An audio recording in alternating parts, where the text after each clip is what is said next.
When you're drawing with ink, you can also use a mapping pen.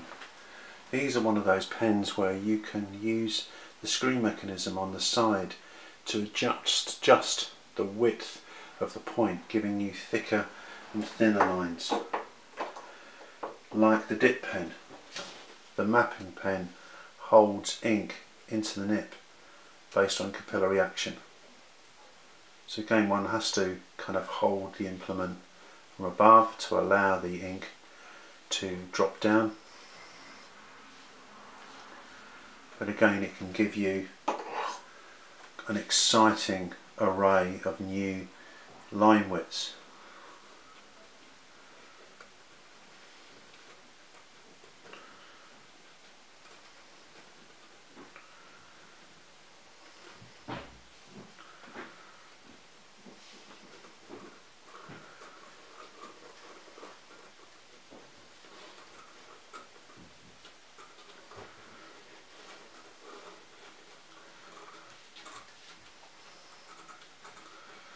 So by changing, see the screw mechanism, we can change the width of the line.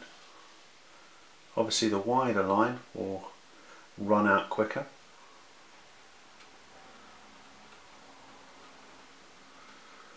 And you can, work with dilute gouache, so you can mix gouache up into a more kind of creamy consistency, and that will work really nicely through a mapping pen. We've already mentioned the fact that you can use different kinds of ink. So Indian ink is waterproof, Quink ink is water soluble, the acrylic inks are waterproof once dry.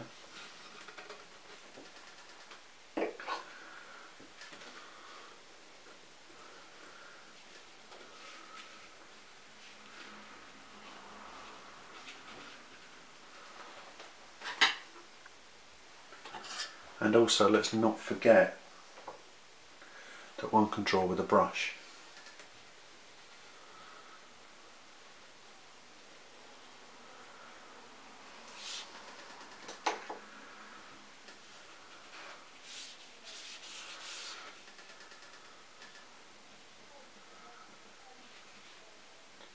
Again, as a kind of a standard way of working, it makes sense to work with the biggest brush that you can. A big brush, like a big stick of charcoal, can make a small mark. But it also means that you're not constantly recharging the brush rather, to make the drawing.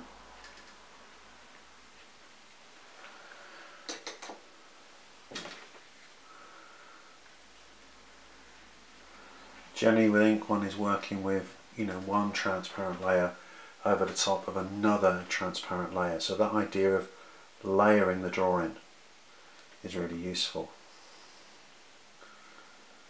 In this instance, this particular sepia ink is somewhat transparent, so clearly as I layer the ink drawing on top of another layer, I'll darken my tone.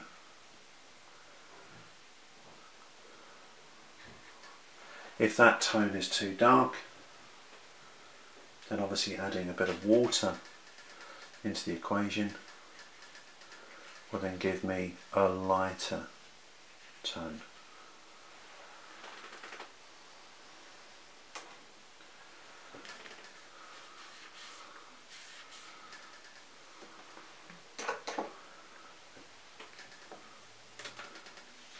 Again, one can think about the marks one makes in the drawing as adding a dimension to the drawing. So not just a descriptive dimension, but also a pictorial dimension as well. So think about those marks and about whether you're happy with them or you need to work back into them. At this moment in time, I want to clarify some of the drawing a bit further. So I'm now going to work with a fountain pen. This is one of those Lamy pens.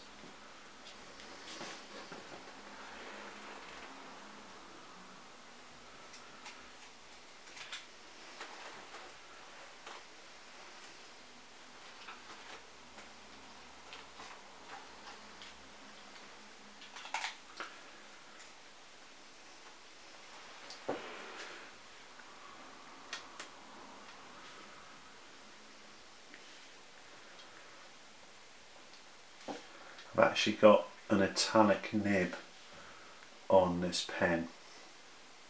This is my usual writing nib, but again it means I've got a bit more differentiation in my line quality.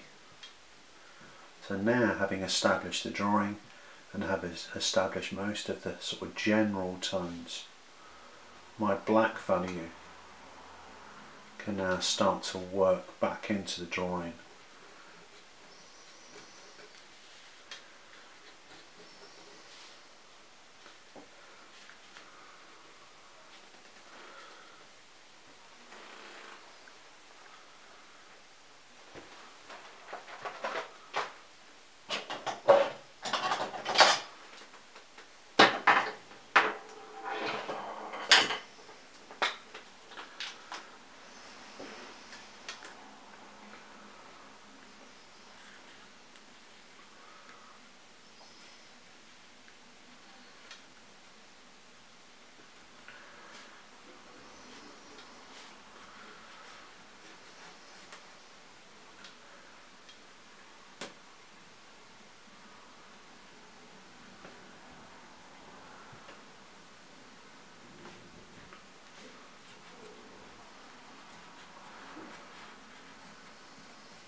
Going to give clarity and definition to some aspects of the drawing that have disappeared.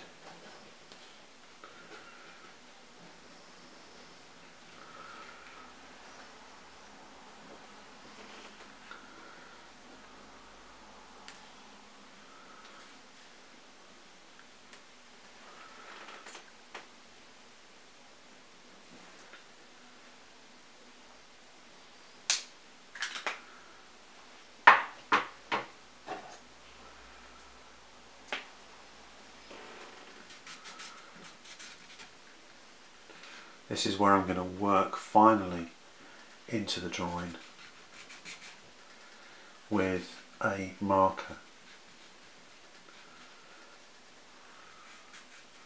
And that's really for sanity's sake. I don't want to spend a long time filling up areas of the drawing with hatching and cross hatching. So this is a quick way of giving me large expanses of tone.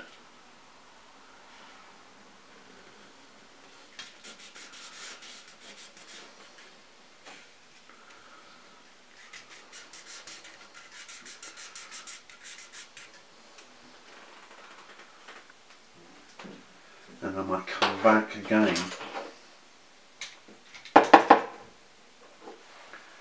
with the brush.